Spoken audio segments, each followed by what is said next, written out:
Coming up, what happens when you try movie pickup lines in real life? I mean, maybe you do it in public, I don't. Do women want to have sex with you if you drop litter in front of them? Spoiler, no. And loads of moments where the lighting makes me look incredibly white. I say coming up, this is a video, so you can just skip those bits.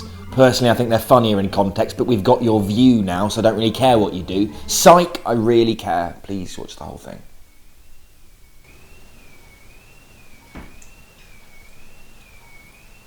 Are you alone in life? You probably are if you're watching this, no offence. You leave the house every day up to your neck in chinos by Gap and up to your cheeks in tears by You, and spend most of your evenings weighing up the pros and cons of a fifth wank. But why you? Why are you alone? Is it because you look like a shit's drawing of Nicholas Hoult? Based on my own experience, probably. Though it could also be down to the fact that everything you know about romance you learnt from rom-coms. Nicht zu betrübt. Wie man hört, hat sie immer noch mit dem alten Taubi Delal rumgebumst, falls es mit dir nichts wird. Sie ist jetzt meine Frau. Yes, rom-coms, they're bullshit, and for loads of reasons. For a start, it's slightly difficult to empathise with the characters when they're all about as beautiful as a butterfly that's landed on the miracle of childbirth. There are actually two problems here. One, I'm so attracted to these people that I'm borderline aroused and I can't do empathy and horniness. I mean, how am I supposed to feel for someone else when I'm on the perpetual verge of feeling myself? And two, I don't think anyone this stunning could ever share my romantic problems. I mean, look at Keira Knightley in Love Actually. She looks like a display photo for a fake Tinder account that almost no one would fall for. She doesn't know what it's like to be me.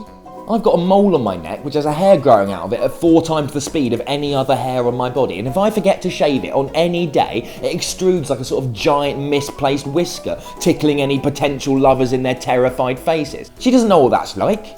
Even if she did have a giant wandering mole hair, any men it happened to brush against would be on their knees thanking God for the morsel of physical contact. Now, you might be thinking, Adrian, 1, calm down, and 2, not all rom-coms are populated with 21-year-old sexy bots from the planet Sexy Bots.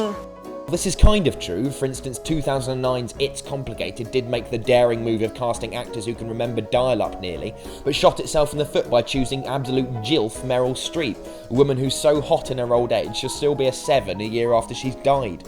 I should just point out that although I did it in that joke, I don't think it's okay to reduce a woman to a number. Like, I'm not that kind of guy. I mean, I'm just looking for the one. Fuck, I did it again. But the real issue with rom-coms is that they just don't represent romance in a realistic way.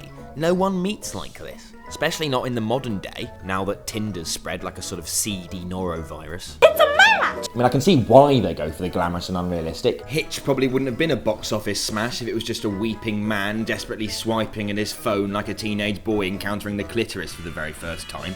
But the lack of realism is still annoying. To prove this, I thought I'd try some romantic movie techniques in real life, including the ridiculous pickup line. You know, it's dangerous for you to be here in the frozen food section, because you could melt all this stuff.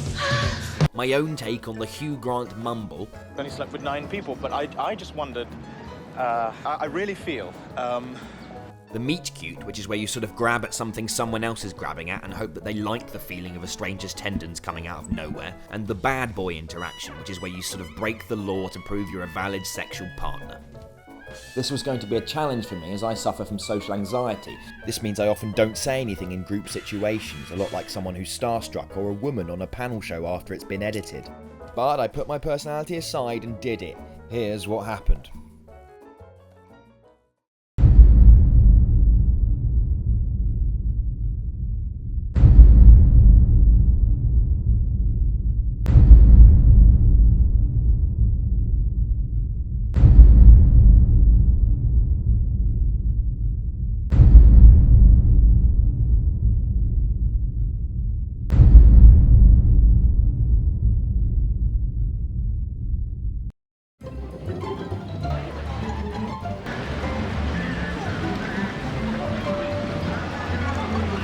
And what's your name? Sorry?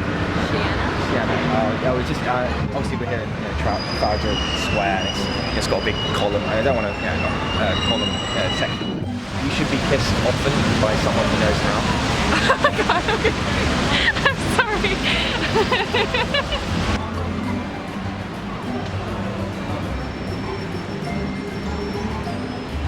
I was gonna say it's dangerous for you to be here.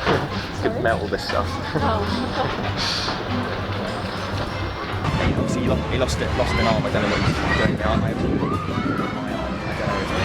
Do you use your arm? Is that You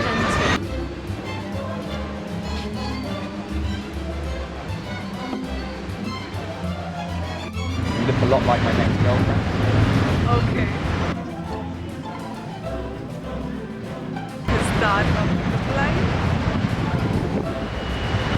Not in a weird way. I mean, obviously sometimes it's weird because we all have to do certain things for our arms. We don't necessarily do it in public, but that's I don't know if that's. I mean, maybe you do it in public. I don't.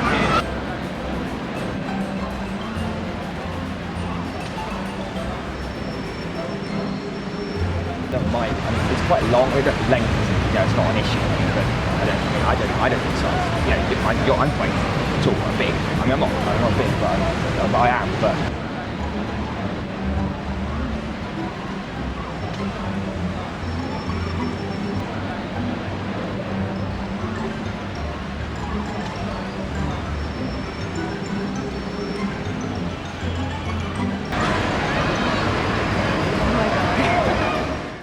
As you can see, rom-com techniques don't really work. I only slept with 3 of those women. So there you have it, rom-coms are unrealistic. Join me next time where I'll be insightfully pointing out that action films can be a bit over the top and that horror films are occasionally a bit dark. Thanks.